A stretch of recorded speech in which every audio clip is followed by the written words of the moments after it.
तो प्रभु का नाम जपने की सोचो केवल, तो पाप नष्ट होना शुरू हो जाएंगे। और नाम जब शुरू किया तो वो अवश्य, पर ध्यान रहे बहुत बड़ा स्टॉक जमा है पाप का।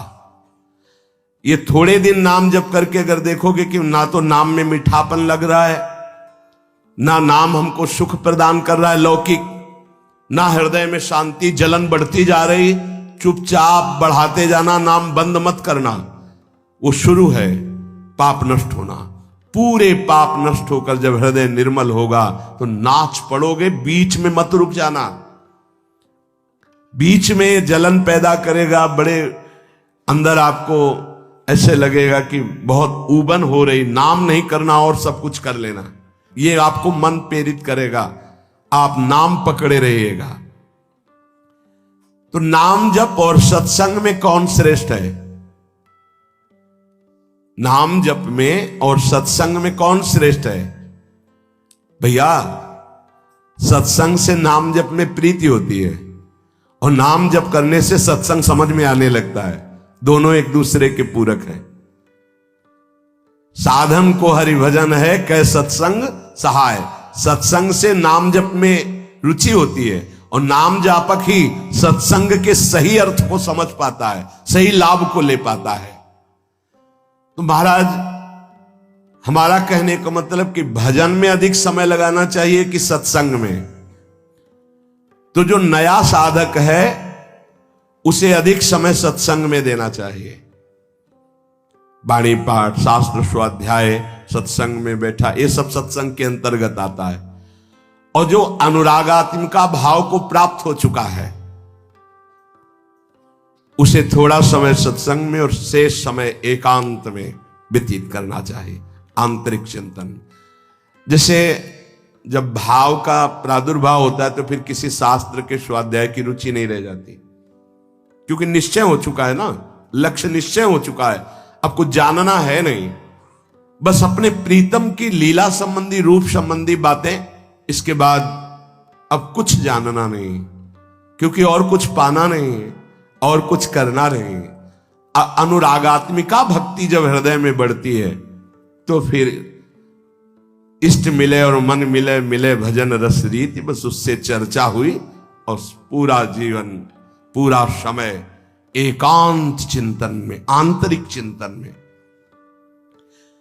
शास्त्र और लोक व्यवहार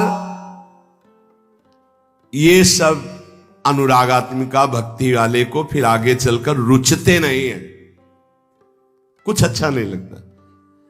अगर ये सत्संग न करना हो तो समय नहीं है ना, इसके लिए अंतर की वृत्ति को छोड़कर बाहर आना पड़ता है।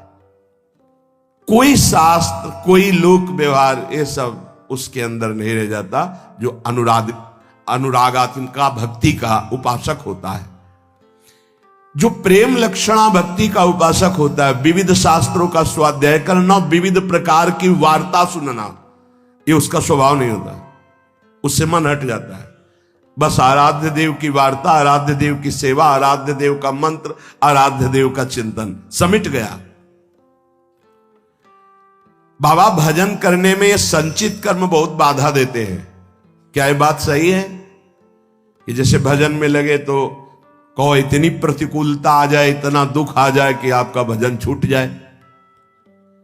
हां, भजन करने में संचित कर्म बाधा पहुंचाते हैं, पर दृढ़ता यदि है तो बाधा कुछ बिगाड़ नहीं पाएगी, आगे बढ़ जाएगा, बाधाएं नष्ट हो जाएंगी। प्रायः यदि गुरु वचनों पर दृढ़ नहीं है तो फिसल जाएगा और बाधा गिरा देगी।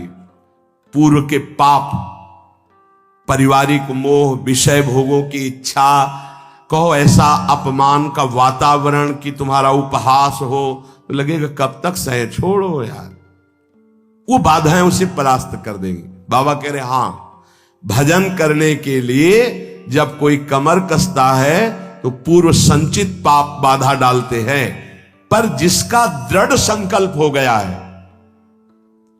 पीछे कदम नहीं हटाना, इसमें ध्यान रखना, पीछे कदम नहीं हटाना, इतनी सीख ले लो जितनी माला में पहुंचे उससे नीचे नहीं उतरना, जितना पाठ में पहुंच चुके उतना पाठ करना, जितना त्याग में पहुंच चुके उतना कदम मजबूत जमा लेना, पीछे मत हटना। हर बाधा आपको आगे बढ़ा देगी, पीछे नहीं हटाएगी। बाधा तो आएंगी, आती हैं, बड़े बड़ों के जीवन में आती हैं। देखो ना, राधा बाबा अनुष्ठान में बैठे तो पैर फिसला, टूट गया, अंग टूट गया। ये पूर्व संचित कर्म जो हैं, पाप कर्म, ये बड़े बड़ों को बाधा पहुंचाते हैं। बस दृढ़ता होनी चाहिए। संचित कर्म दृढ़ भाव वाले साधक के जीवन में कभी बाधा नहीं पहुंचा सकते। ये बातें पकड़नी चाहिए, नहीं प्रायः फिसलन हो जाती है। भजन करने वाले उपासक को इतना दृढ़ हो जाना चाहिए कि अब चाहे प्राण निकल जाए, अब मैं रुकूंगा नहीं, इस मार्ग को छोड़ूंगा नहीं। अब जो होगा देखा जाए, कोई बाधा नहीं परास्त करेगी। नहीं, कदम कदम पे बाधा आती, कदम कदम पे, क्योंकि पूर्व पाप बख्शेंगे थोड़ी आपको, वो तो आपको गिराना चाहेंगे। और अगर भजन चल रहा है, नियम ले लिया, गुरु वाक्यों पर चल रहे हो, तो वो खुद नष्ट हो जाएंगे, क्योंकि असत कर्म है वो। ये सत है, सत को कोई काट नहीं सकता, सत को कोई गिरा नहीं सकता। पर बाधा आएगी, रुकना नहीं है, झुकना नहीं है, टूटना नहीं है, पक्का। ये रोज सत्संग में सुन रहे हैं, मानो आपको रोज वो युक्तियां मिल रही जिससे आप आगे बढ़े। इसमें दृढ़ता के लिए सबसे पहला सत्संग है। पर यह है कि कुसंग भी बहुत जोर का होता है।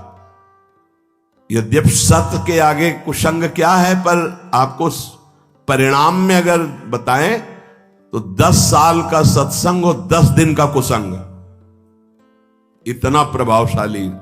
तो आप कहेंगे फिर सत्य का इतना धीमे प्रभाव पड़ता है। इसलिए कि बहुत जन्मों से हमारी इंद्रियां और सब कुसंग में राजी रही है।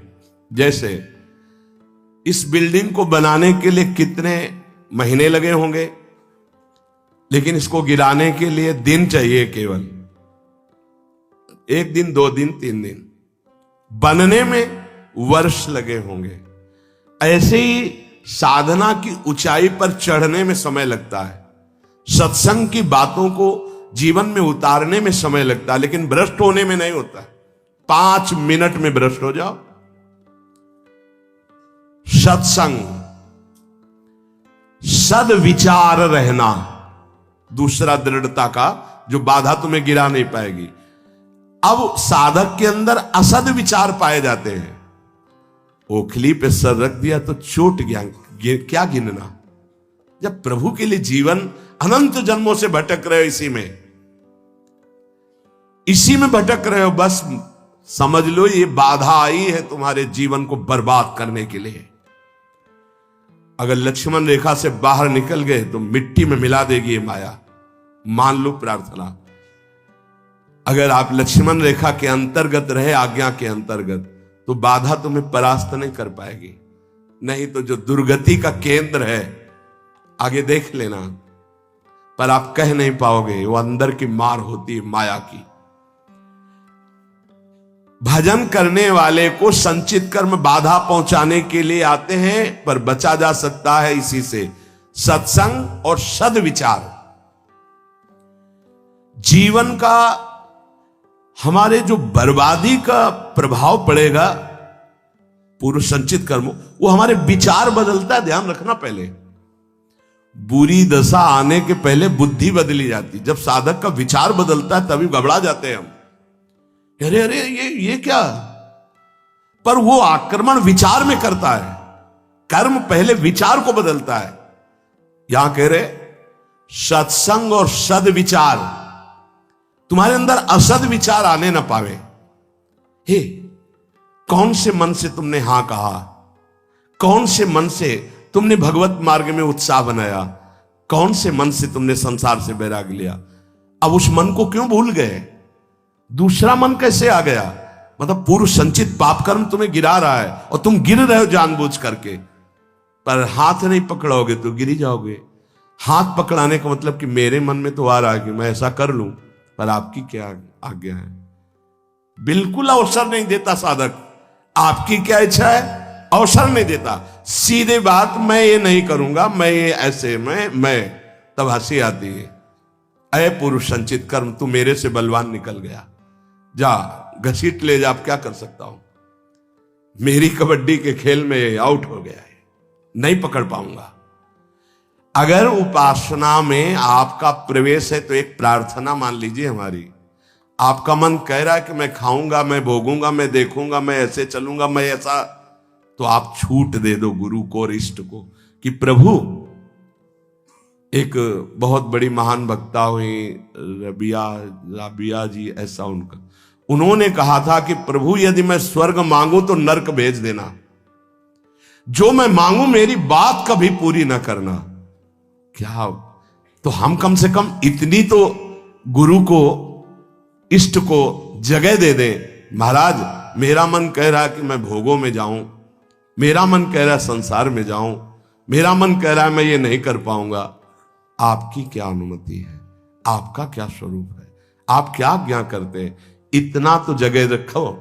आप तो जगह ही नहीं रखते, पूरी लाइन क्लियर कर देते हैं, कोई अधिकार ही नहीं देते। नहीं, मैं ऐसा नहीं करूंगा, मैं ये नहीं कर पाऊंगा, तुम कुछ भी नहीं करने लायक हो। जिनकी कृपा से तुम कर रहे थे वही कृपा तुम्हें आए हुए इस भारी आक्रमण से बचा लेगी, और आगे चलकर तुम्हें खुद रोना आएगा कि बचा लिया मुझे, नहीं तो आंधी आई थी और मुझे गिरा देती। भजन से हर संचित बाधाएं भस्म हो जाएंगी।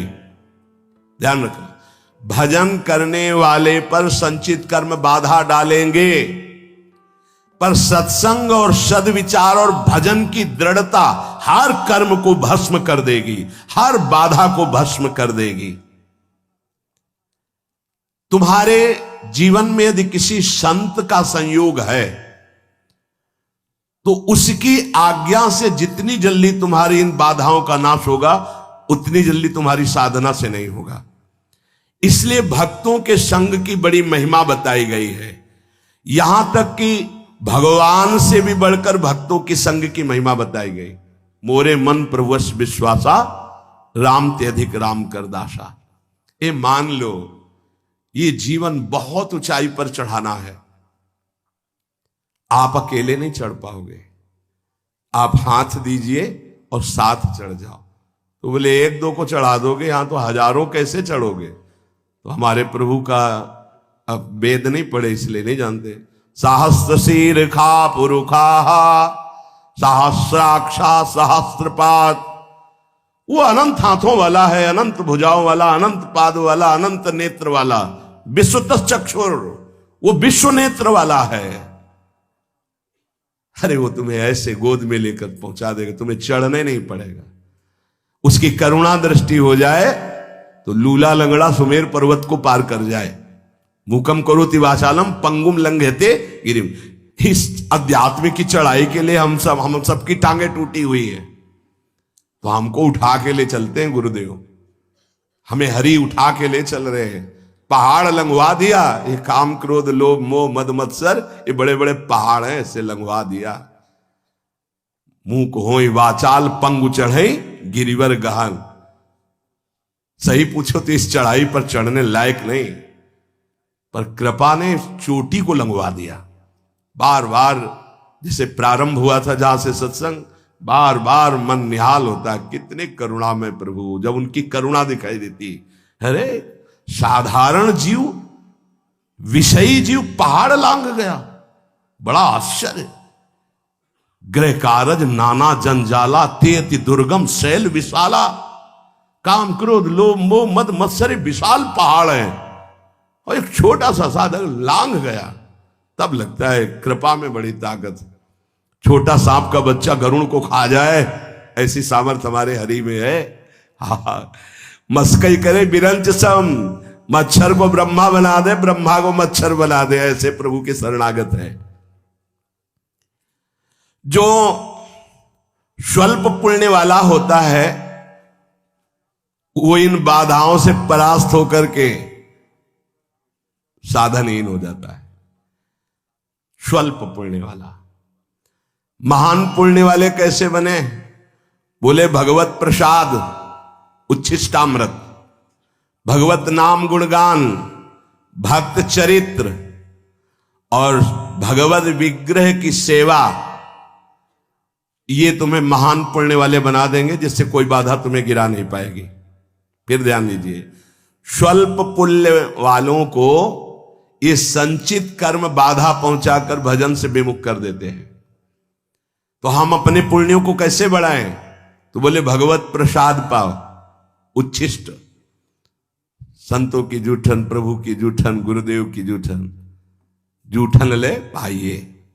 आदेश में सेवक जी महाराज कह रहे हैं कि ऐसे जो नाम गुण रूप लीला धाम में रमण करते हैं, उनकी अगर हमें प्रसादी मिल जाए तो हमारे सारे पाप नष्ट हो, हमारा सुकृत बढ़े। प्रसाद से बहुत सुकृतवान बनता है। अपने रोज पाते हैं, गुरुदेव का भी पाते हैं, सिंहासन में गुरुदेव भी तो विराजमान है, प्रिया प्रीतम विराजमान है, आचार्य विराजमान है। तो आराध्य देव, गुरुदेव, आचार्य सबकी जूठन मिलती है जब भोग लगता है। और नाम गुणगान वो भी कृपा से होता है, गुणगान होता है, अभी वाणी पाठ शुरू हो जाएगा, और नाम कीर्तन होता है।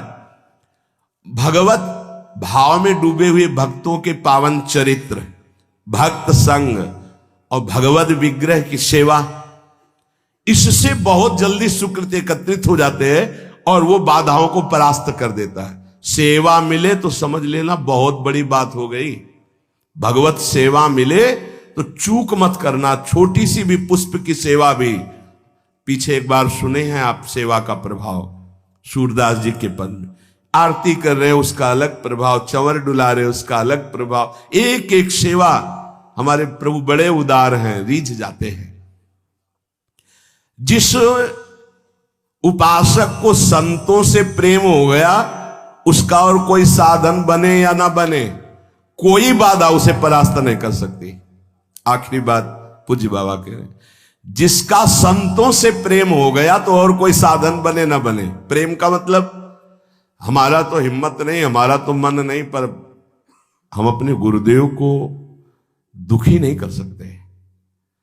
हमारे चाहे प्राण निकल जाएं, हमसे कोई साधन बने ना बने, पर हमारे बड़े भाग्य हैं कि हमें ऐसे गुरुदेव मिले, हम उनको दुख नहीं दे सकते।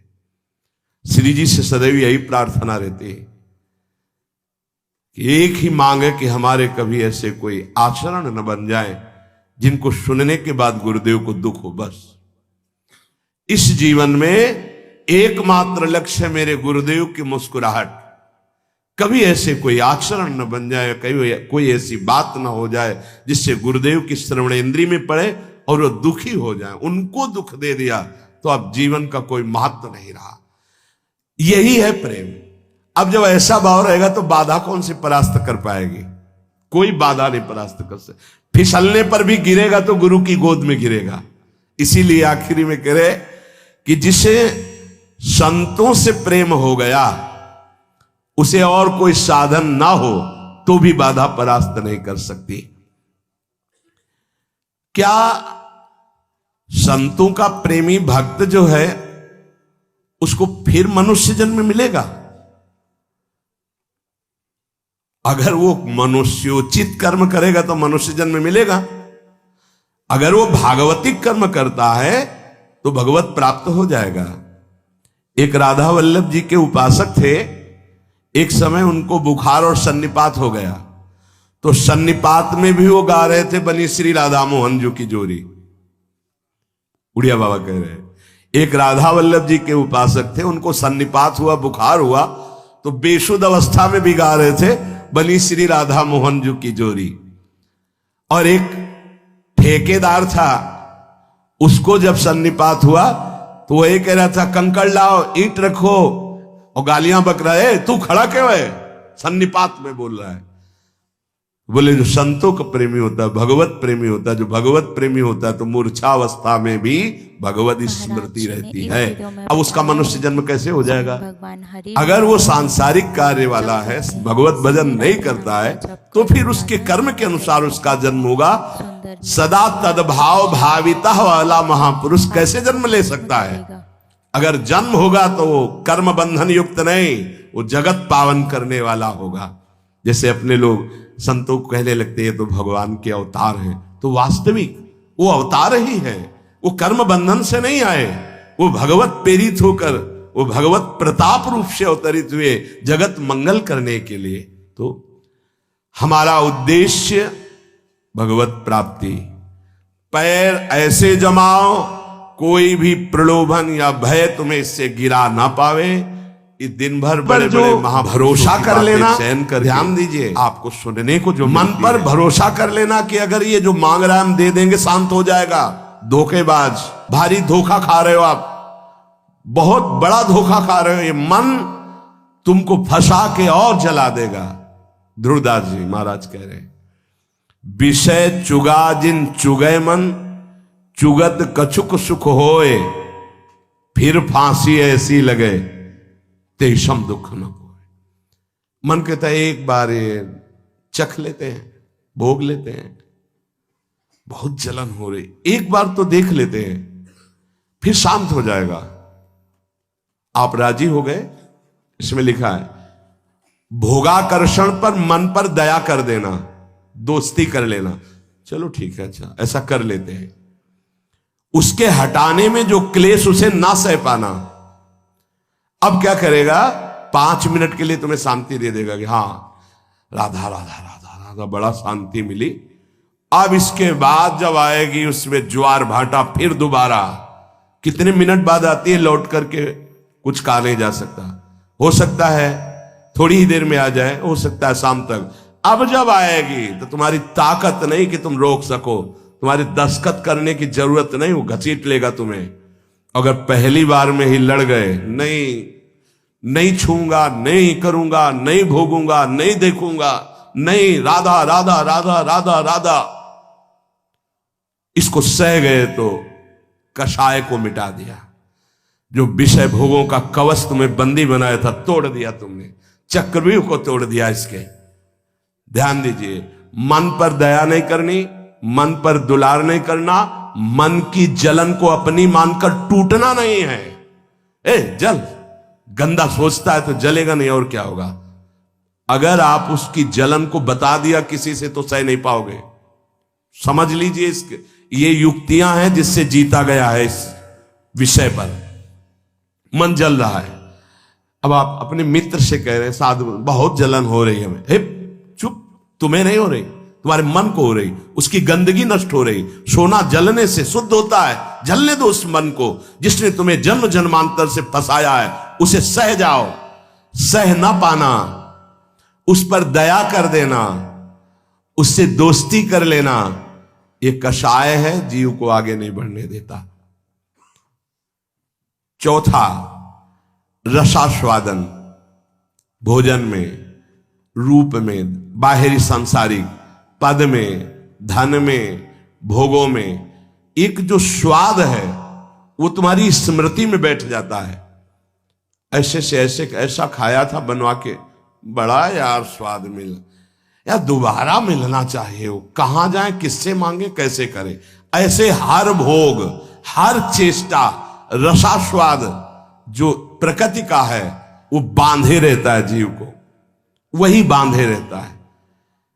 जिस पर आपका रसास्वाद संबंध बन गया उसको तो मिटाना ही मिटाना है पक्का। वो चीज मत खाओ, उस